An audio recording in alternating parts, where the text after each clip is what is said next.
Guys, I have butterflies. I'm conflicted. There's conflictions. Don't you do what you did to Liam. Just tell me why. Like, oh my gosh. What is happening? Okay, here is like a theory that I have. Wow. Wow. I need several moments to just absorb what I just read. Hello. I'm just, my brain, I'm all over the shop. I'm all over the shop right now because today is the day. Today's the day. Today is the 21st of Jan and I'm unwell. I'm unwell about how I feel. I'm doing that thing where I am so scared that I'm procrastinating. I don't even want to. I'm scared. My hair it's having its own situation. But anyway, guys, she is so beautiful. I'm trying to find beads that go with this book, like, but she's so unique that no beads that I own work for this book. Anyway, I figured that I needed to intro this video. I'm not doing a great job at that. Hey guys, welcome back. Today is going to be a very anticipated video. As you can see by the title, this is a reading vlog. I have butterflies in my stomach. I have butterflies, like, of this, for this. There aren't even words. We're gonna read it together and we're gonna share thoughts along the way. We're gonna go back and dive back into the world of Xaden and Violet and see what they're up to and what they're doing. Is Xaden still being a dickhead? I will tell you one thing, I did not reread either Fourth Wing or Iron Flame before this book. And it's too late. It's too late to do that because it's here. And there's just no way I can wait that long. So we won't be rereading. We're hoping that when we immerse ourselves back into the world, we will just pick up where we left off and it won't even matter. So the last time I literally read anything in the Empyrean universe was 2023, the end of 2023. And like the fact that the love I have for this series has not diluted even remotely a little bit in that amount of time just goes to show like how attached I am to the series and the characters in it. Like, I've never done a reading vlog before, so I'm hoping that like I remember to actually talk to you and like share my thoughts. I'm also a very expressive reader, so like I'm an audible gasper. I am a laugh out loud. I'm a Gemini rising, so I'm just so I'm gonna try and capture some of that and share it with you guys. I've heard that this book is honestly supposed to make me cry and feel heartbreak like I've never felt it before.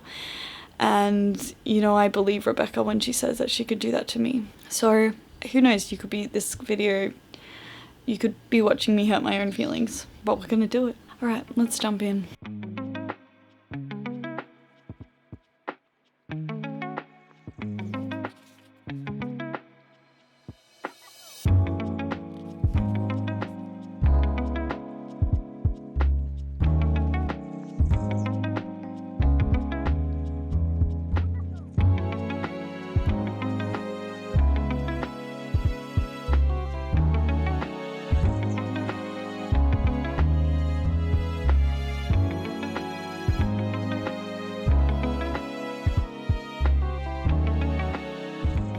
Hey guys, so a little update on how the reading of Onyx Storm is going.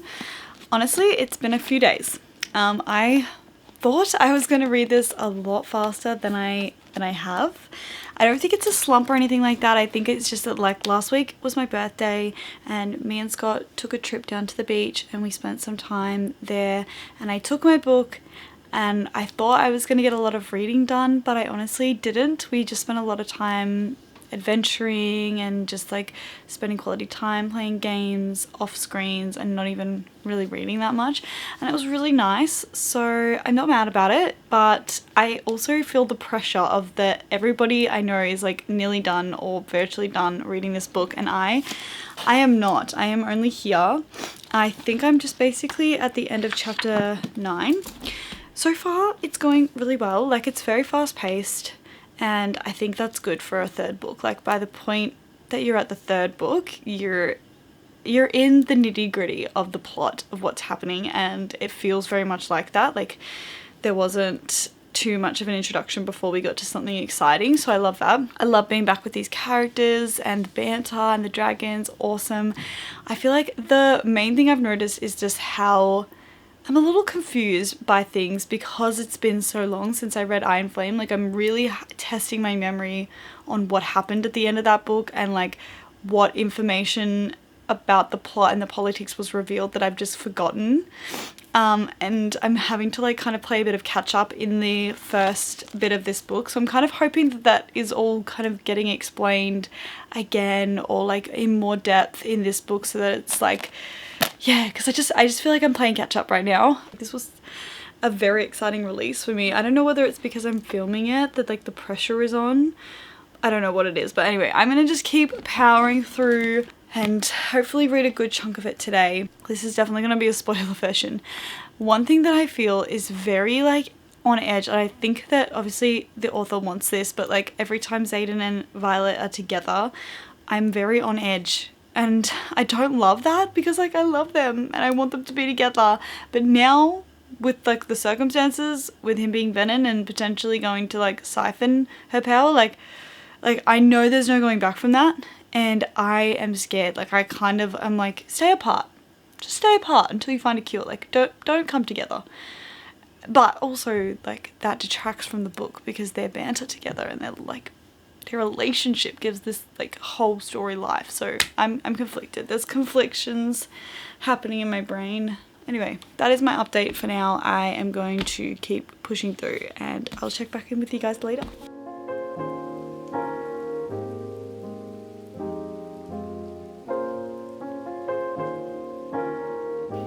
Hello.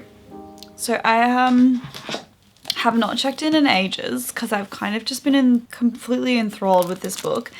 As you can see, like I ended up actually audiobooking it because I just feel like every time I sat down to read this, I just wasn't getting far enough into it. Like it's just taken me so long to start. Like at the beginning, I just feel like I was just really struggling to sit down and like get into the flow, and that's kind of strange because this entire book has been very fast paced and like with constant things happening. Like just there hasn't even been a lull really. It's just been from where the last book left off, just go go go. But I audiobooked it. I actually pre-ordered it on Libby, the library app. So, and then like I kind of got it just as a backup, and I'm so glad that I did because I've ended up leaning on that a lot. And I've just been listening to it and like switching between reading and listening on and off for this week. And wow, so I'm up to chapter 48 now, which is about 80% of the way, just under 78%. And like, okay, so my thoughts at this point, there's just a lot going on. I'm not even going to worry about spoilers. Like there's just going to be spoilers in this video, and I've accepted that because like I need to talk about it. So essentially in this book, obviously they are going through the process of trying to find Andana's kind, her species, because she is the 7th species of dragon. And they're also obviously trying to find a cure for Venom and for the war to come, but they're also trying to secure alliances for the war. And like they're basically doing like all 3 things at once. And it's like very fast paced. They're moving from isle to isle, like obviously recruiting and like discussing with different cultures, and it's kind of exciting. Like you go to different places and you kind of like meeting different people and like seeing how like the wider map works. But at the same time, I'm like feeling very much like nothing has happened at the same time. Like nothing dramatic has happened where we've gotten answers. Like things have been hinted at. Like even Andana, when we meet the Irids, oh my gosh, am I butchering this? When we finally like meet her kind, and like there's a bit of a discussion and they allude to the fact that Andana has granted Violet access to her power, and then Violet's like, oh what? And then it's just like we don't go back to that. We're not going back to that. Like, she's not curious. Obviously, Andana's grieving that interaction and the rejection, and I get that, but I'm really hoping that we come back to that, because we know that she's going to have 2 signets, and that was kind of midway through towards the end of Iron Flame, and now I'm almost at the end of this book, and like there's just still no suggestion. I feel like there's something to do with foresight, because obviously she keeps having visions and they're feeling very real, and they seem to be very predictive. So I feel like there's maybe something to do with that. But anyway, this is a bit of a ramble. I think for me, I feel like I have key things that I would like to be wrapped up, and I am no longer having high hopes that I'm going to get the answers I want. One of those is that we discover Violet's signet, second signet, which I was kind of hoping at this point maybe we would have some indication. And then I'm also wondering whether, because this is supposed to be a 5-book series, there is not going to be any resolution for the Venom and healing Xaden in this book. I feel like we won't even get a hint of hope, potentially. This might just completely end in like doom and gloom, because this is, I guess, the climax part of the series. This is the 3rd book, so the kind of the hump in the middle. So I was hoping for that. I was hoping to get some kind of hope, like a spark of hope by the end of this book, but I'm even unsure that we're going to get that. And the other thing I was really hoping to see was Andana having that resolution. Like, I wanted to know more about her. I wanted to understand more about her species, but I also wanted to see her feel connected and like whole, and like that was really sad. I'm going to predict that the answers to all the problems are basically going to be revealed in this book, the 3rd book. And then I feel like the 4th book is going to be the spark of hope and the answers that they need, and seeking them out and finding them. And then the 5th book will be the final showdown, like the battle, and like where that lands. Yeah, I'm very scared. Obviously, there have been some sad moments. There have been some like choke my heart moments where like I've literally just been like, don't you dare, Rebecca, don't you dare hurt that person. Like there are very few people that, there is probably a list of people that I wouldn't care if something happened to, but the people who she keeps like threatening, I'm like, no, not that person, don't you dare, don't you do what you did to Liam, just don't. But anyway, so yeah, I'm holding on to hope that there's gonna be some answers. I just don't know that that's gonna happen. As much as that upsets me, I think it also sets the series up for a like phenomenal finale. So Xaden is making me really nervous. Like, one other thing I will say is that Xaden's character, like I enthralled, obsessed, absolutely devoured any scene with that man in it. This book has me on edge. I'm not loving him. It feels like it's giving addict. Obviously he's going through his own thing. Also, why did we get like 1 chapter from his POV at the end of on Iron Flame, and now this entire 3rd book is just completely from Violet's perspective? Obviously there may be bonus chapters at the end that I haven't got to, but I was kind of thinking that and hoping that we would get more of his point of view, which I think would help me understand and feel a bit more secure with his character right now, because I just don't. Like, I have no idea what's going on in his brain. I have no idea what he's thinking. As far as I can tell, he's just losing the plot. Like, he's losing control, and he has no control over himself. And like, that's what, like, part of what made him sexy was like he had full control at all times. And now it's just like, no, he doesn't. So anyway, okay, I'll check back in with you guys when, I don't know, like, honestly, probably closer to the end. Okay. Good morning. I have literally just woken up and grabbed my book and just jumped straight back into it. And oh my gosh, like, I'm inside the last 100 pages and shit is happening. I don't know. I don't think I'm allowed to swear. Stuff is happening. Like, what even? You'll have to excuse, because I have done nothing but roll out of bed. I actually did get up and make myself a coffee because like I'm obviously just gonna keep going until I'm finished now. There's no point starting my day until I know what happens, you know? Oh, that's good. So yeah, update. just so you know where I'm up to, the chapter that I just finished ended with the Irids have come. I needed a moment. I've literally got goosebumps all over me and I'm like, oh my gosh, are you serious? Did they actually, or is it just, what's his name, Leothan? Or did they all come? Because like, it's getting intense. I have to say, I am frustrated by the lack of answers. Like, I think it's Aoric, just telling her to go and protect Dune's temple. Like, why? It's not gonna take long to just explain why, and like, just tell me why. Like, if you know why, just say. Like, I'm sick of Violet being in the dark about everything.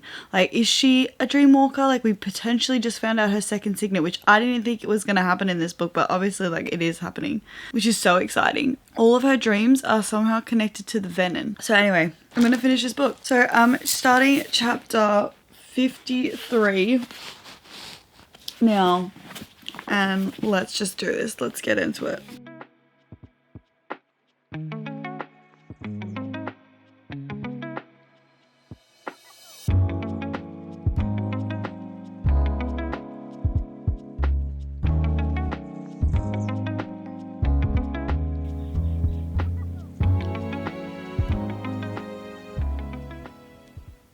I can't, oh my god.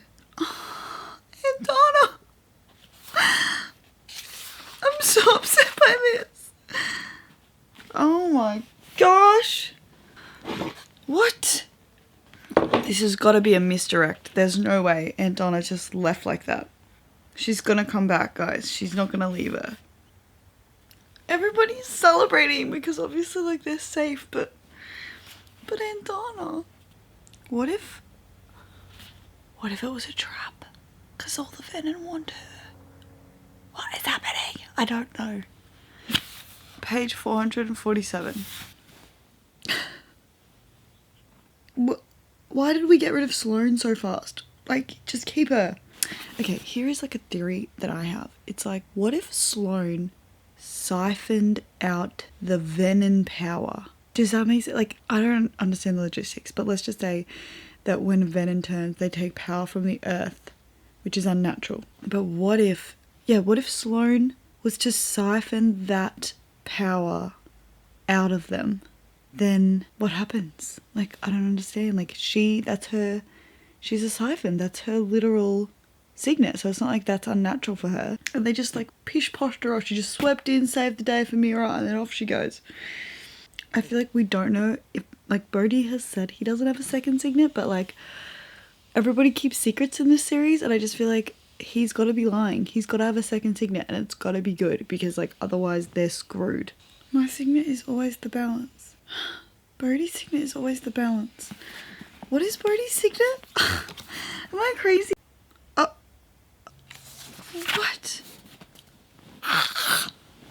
What?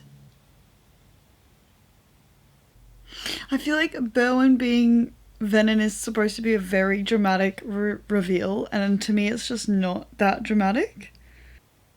Oh, like, honestly, I'm actually just disappointed. Zayden, I'm disappointed in you. Like, you're supposed to have so much more self-control. Okay, I'm up to the final chapter. I'm like sweating. Okay.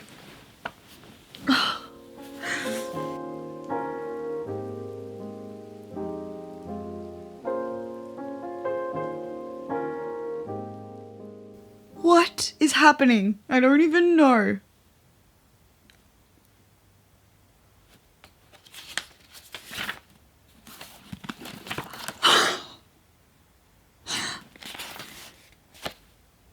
What? So...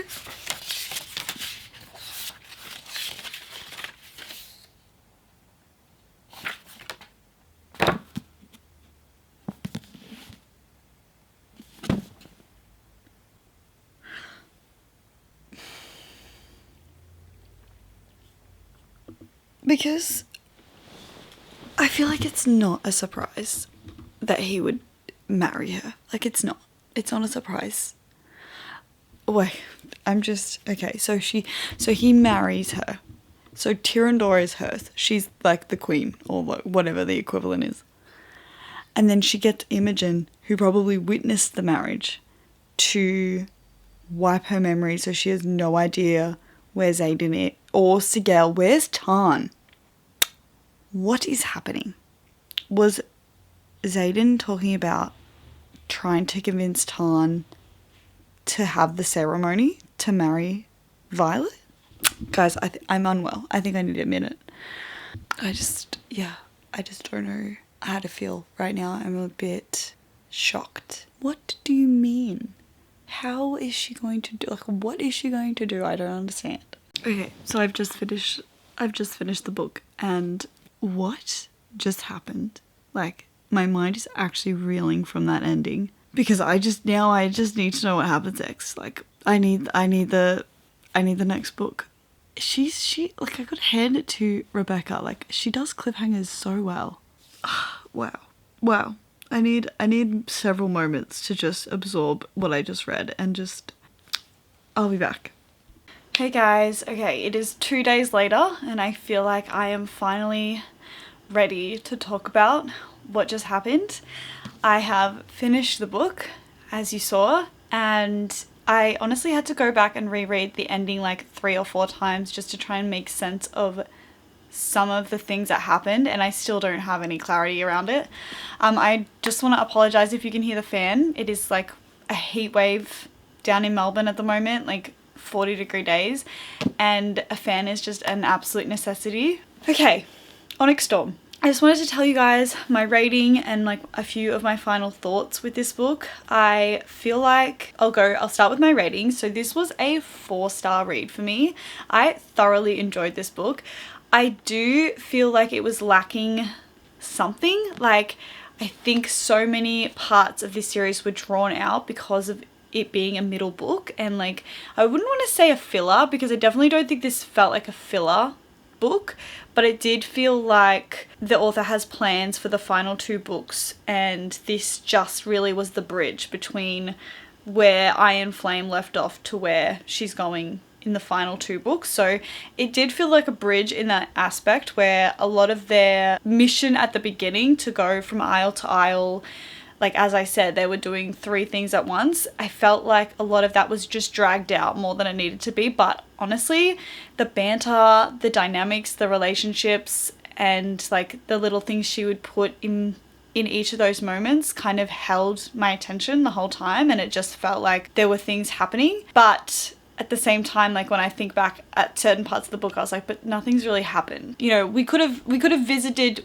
like a couple of the important isles with her and had like a play-by-play, but then like a few of the others, it could have been an email. Like, it could have been skimmed over, and it could have just, we understand, like, more of the same until the ending. And then obviously the ending just went from 0 to 100, as it always does. The ending, literally, like, I'm still confused, but I have questions and I have theories, and I just am so excited to now be able to jump on social media and see what everybody's been talking about it. Firstly, I want to know, like, who is the brother? Who is his new brother that joined in the last, like, little bit? Like, that totally skipped my mind when they were revealing that Panchek was Venom this whole time. Like, again, like, not a big dramatic reveal for me. I just feel like that was, I think it was meant to hit harder than it did, but it just, that was like okay, whatevs.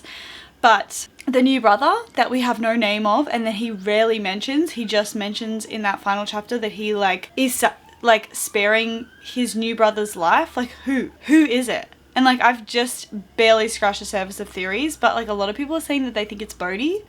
I need to know that yesterday. I need to know what was going on yesterday. I need to know exactly who that is and what the F is happening. But honestly, I really enjoyed the cliffhanger at the end. Like, I love that. That just sets it up. It sets it up for a very, very good finale, like I was hoping. I honestly didn't cry that much. I feel like, again, the plot armor is real for the main characters, where I didn't expect that, because obviously in the first book, like, Liam, like, broke my heart, stomped on it 100 times, and then kicked it into the dirt. Like, I was expecting to lose some very beloved characters in like this book especially, and honestly, I don't know, like it was sad, definitely sad for the characters that we lost, but like just didn't have a connection to any of them. As my first reading vlog goes, I feel that this was a success, even though like it took me so long to get into this book, and then as soon as I was in, it was just like so fast and it was over. I'm going to basically just try and get on with life at this point until the next book comes out, and I'm really just hoping that we're going to be consistent. So yeah, I think I'm gonna leave it there for this reading vlog. I had so much fun with one of these videos, and like editing it, I'm laughing at myself. That was fun. Also, like so many times did I say something and I'm like, oh, it's this, it's 100% this, and I was so off. It's so funny to me. That's what it's all about. That's what it's all about. That's why we do this. That's why we read. If you have read Onyx Storm and you have like thoughts and theories, I would love to hear about them. Like I'm ready to dive into theories and like trying to figure out what that ending exactly means and what it was. Like I'm ready for that. So let's chat about it in the comments. This is definitely where I stop filming because like I can already feel myself just withering away. This looks like a lovely drink. It's actually Hydrolite. Okay guys, I'm gonna leave it there. I hope you enjoyed watching this reading vlog and coming with me to read Onyx Storm. If you did, please give it a like and subscribe if you haven't already, and I'll see you in the next video.